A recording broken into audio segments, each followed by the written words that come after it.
Lorsque Samantha a vu une tempête arriver, elle a décidé d'aider le sans-abri qui lui avait sauvé la vie.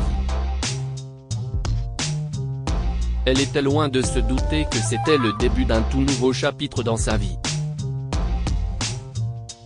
Samantha était une rêvasseuse, comme ceux d'entre nous qui aiment rêver à la fenêtre d'un vieil autobus grinçant ou qui racontent des histoires de leur vie imaginaire pour leur moi alternatif au son de la chanson qui passe dans leurs écouteurs dans le métro bondé.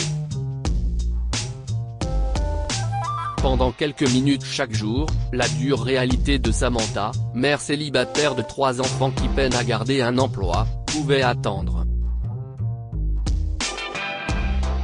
Ses inquiétudes sur la façon dont elle allait payer les factures ou devenir une créatrice de mode, elle pouvait les oublier. Du moment qu'elle rentrait du travail à pied par le long chemin, elle laissait les rêves, les idées et les pensées mijoter jusqu'à ce que ses pieds soient juste devant sa maison. Mais il y avait aussi des jours où la réalité était tout simplement trop frustrante pour être ignorée. Aujourd'hui est l'un de ces jours. Un autre avertissement pour avoir été en retard de 10 minutes au travail. Ce responsable n'a même pas voulu m'écouter avant de me sanctionner. Que sait-il de l'éducation de 3 morveux de moins de 12 ans? Lui et sa femme sont encore dans leur phase de lune de miel. Ah, j'aimerais être dans ma phase de lune de miel. Elle était là, sur le point de traverser la route, rêvant de retrouver l'homme de ses rêves. Il pouvait être grand ou petit, introverti ou extraverti. Mais il faut qu'il puisse subvenir aux besoins de ses enfants. Les pensées de Samantha ont été interrompues par les phares aveuglants d'une voiture bruyante et par une poussée ferme de quelqu'un derrière elle. Tout s'est passé si vite. Samantha a été poussée sur la route, et la personne qui l'a poussée est tombée juste à côté d'elle.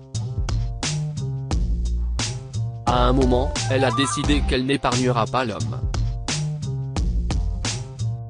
Mais l'instant suivant, la lucidité lui est revenue. L'homme l'avait en fait sauvé d'un accident avec une voiture venant en sens inverse. Samantha a lutté pour se relever et a finalement dû accepter la main que l'étranger lui tendait. CIST alors qu'elle l'a vu pour la première fois. Un homme avec des vêtements en lambeaux, crasseux, avec différentes nuances de saleté sur le corps. Mais toute personne qui se souciait de regarder quelques secondes voyait qu'il n'était pas si horrible et un sourire presque enfantin était caché sous l'épaisse couche de rugosité. Merci de m'avoir sauvé la vie, a dit Samantha. Eh bien, d'habitude, je n'aime pas les gens. Mais quand les choses se gâtent, l'homme pouvait à peine se retenir de sourire de sa propre remarque. Alors vous faites partie des gens drôles, hein, a ajouté Samantha, sincèrement surprise par le comportement agréable de l'homme. Je dois être drôle si je suis un sans-abri. Et surtout si je me suis réveillé et perdu tout souvenir de qui j'étais un beau jour. Samantha a pensé que l'homme plaisantait. Mais pendant le reste du trajet, l'homme a expliqué qu'il avait en effet mystérieusement perdu tout souvenir de qui il était et d'où il venait.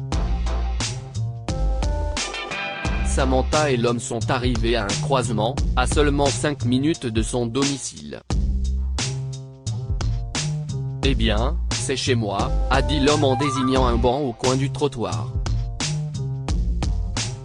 Samantha a remarqué un panneau en carton sur lequel étaient écrits les mots « Aidez-moi, je suis sans abri » et une vieille couverture enroulée était placée dessus pour empêcher le panneau de voler.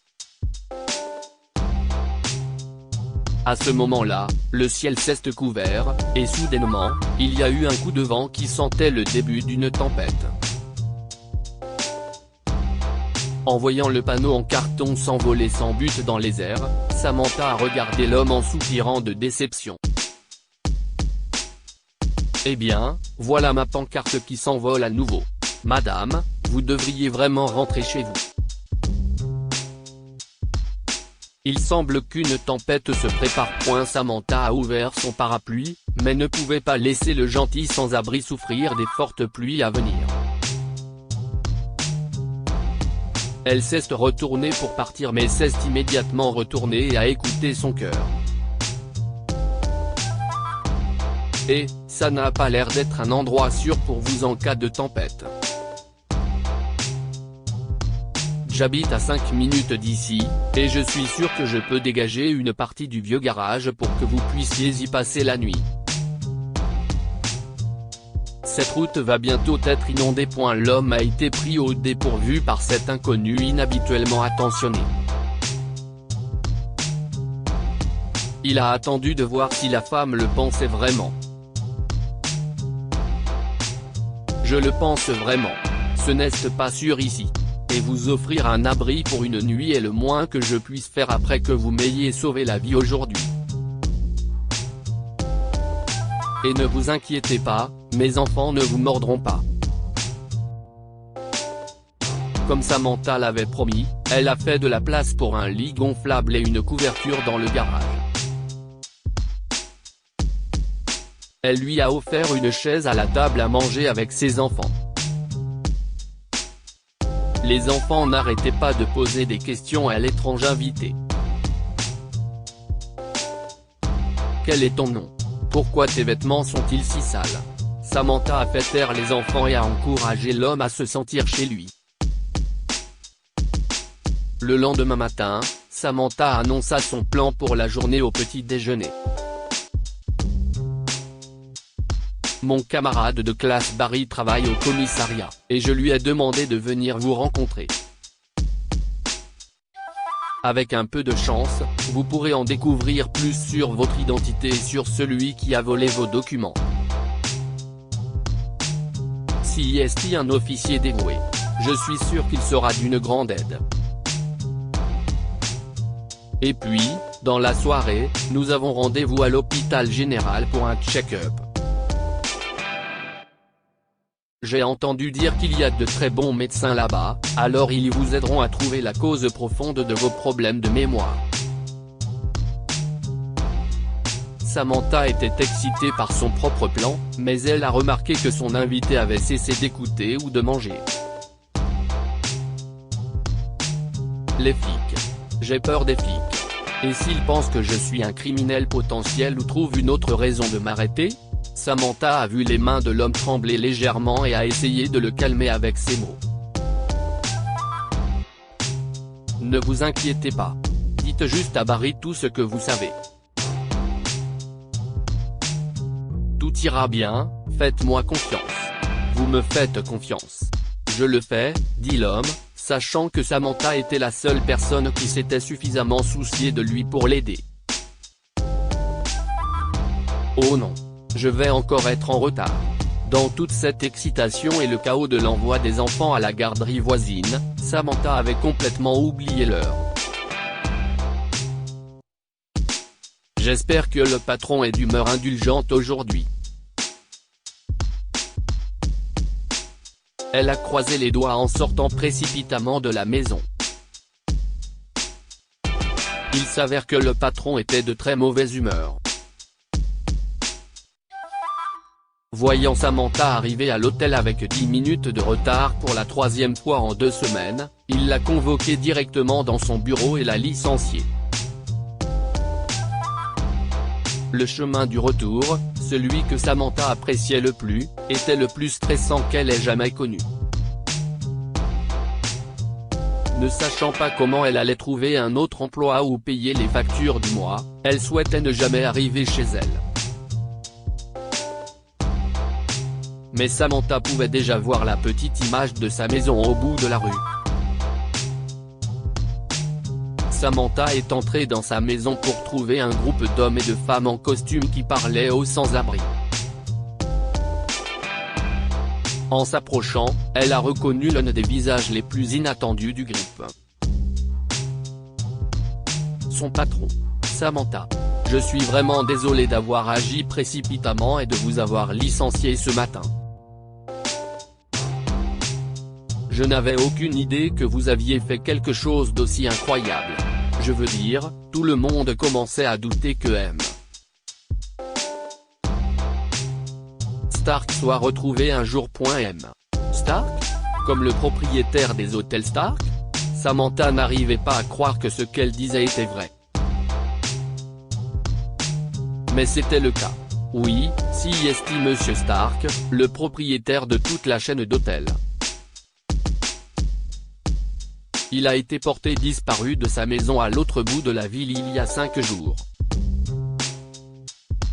Samantha a regardé l'homme en question, et son sourire larmoyant disait qu'il avait enfin commencé à se rappeler qui il était. Inutile de dire que vous avez toujours votre travail. Et j'aimerais jeter un coup d'œil à vos évaluations. Je pense que j'ai peut-être oublié une augmentation, a poursuivi le directeur sur un ton doux qui semblait étranger aux oreilles de Samantha.